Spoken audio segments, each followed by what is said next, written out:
مین جمهوریت. څلورمه برخه. تاسو دواړه کولی سئ دې ستونزو ته د پای ټکی کېږدئ.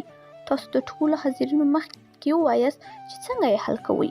موږ به بیا ورباندې ګډه فیصله وکړو او د تایید لپاره به پر ګډه لاسونه پورته کړو. که موږ ونه توانېدو دا موضوع به ولسي جرګې ته ولېږو. ورسره به د ودونو قانون هم نافذ کړو. په همدغو حاضرینو کې یوه جلکۍ پورته سوه. له ویښتو یې شال لوېدلی و. مایک یې وغوښت. مسؤلینو مایک ور وړ. جلکۍ ټولو ته سلام وکړ او جمهور رئیس ته یې وویل: جلالت مآب جمهور رئیس، زما په فکر واده هیڅ قانون نه غواړي. یوازې یو قانون غواړي چې د خوښه قانون دی. همدا قانون خپله همدلته ځای پر ځای اعلان کړه چې هیڅ څوک تر هغه څوک نسي ودولی چې هلک او جلکۍ یو بل سره خوښ کړي نه وي، یو بل یې لیدلي یا سره غږېدلي نه وي. په همدې خوښه کې هر څه سمیږي. جلکۍ لاس چک کړ، بیرته کښېنسته. جمهور رئیس څنګ ته ناستې جلکۍ ته مخ ور واړولو. ویې ویل چې که دا قانون مخکې پلی سوی وای اوس به ستا او د دې ځوان ژوند سخت او بېمزې نه و. جمهور رئیس لاس چک کړ. ټولو ته یې د ښې لاس چکېدو وویل. ټولو حاضرینو ښې لاس چک ونیولو. جمهور رئیس په لوړ آواز وویل: هیڅ څوک نسي ودولی، نه ورباندې په جبر واده کولی سي تر هغو چې یو بل لیدلي، سره غږېدلي او خوښ سوي نه وي. همدا قانون سو او همدا د ژوند اصول سول. سرغړونکو سره به یې غیر قانوني چلند کیږي. له میز نه یې درز جګ کړ. تالار کې د ځوانانو او پیغلو د لاسونو پړکه سوه. هر چا خپل مغشوش فکر راټول کړ. خپل وجود سره ډاډه سول. خپل روح یې غیږ کې ونیولو.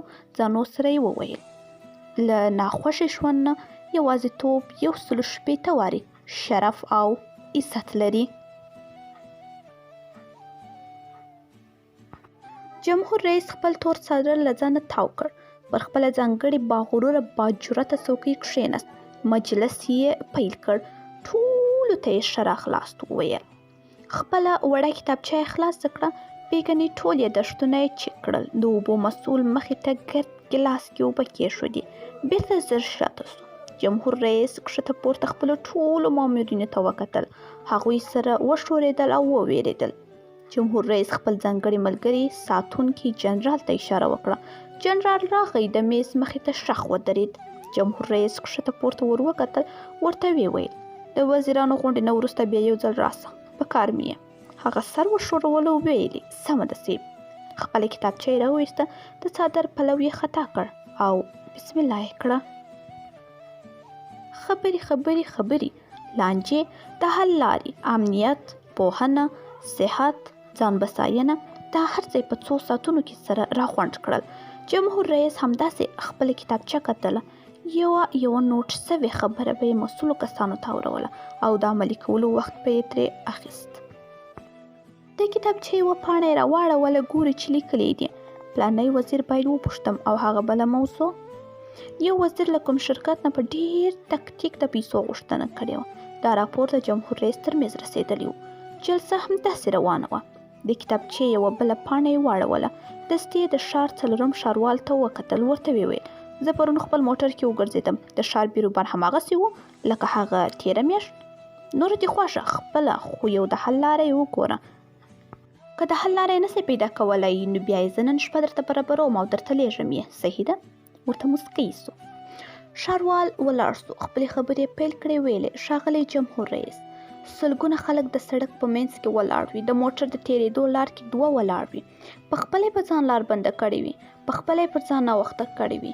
موږ مجبوره یې دوی ته کسان موظف کړو چې دوی ژر ونیسي او ورته ووایي د خدای لیاز وکړي د سړک منځ کې مه درېږئ، شاته ودرېږئ او هر سړی د خپل موټر یا بس ته وخیږي.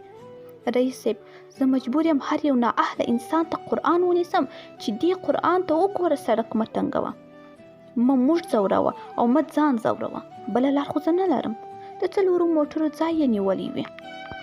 یوازې یو لاین موټرو ته اجازه ورکوي چې عبور وکړي. دا د حل لار ده. جمهور رئیس اوبو نه غړپ وکړ. ورته ویې ویل: همدغه د حل سمه لار ده.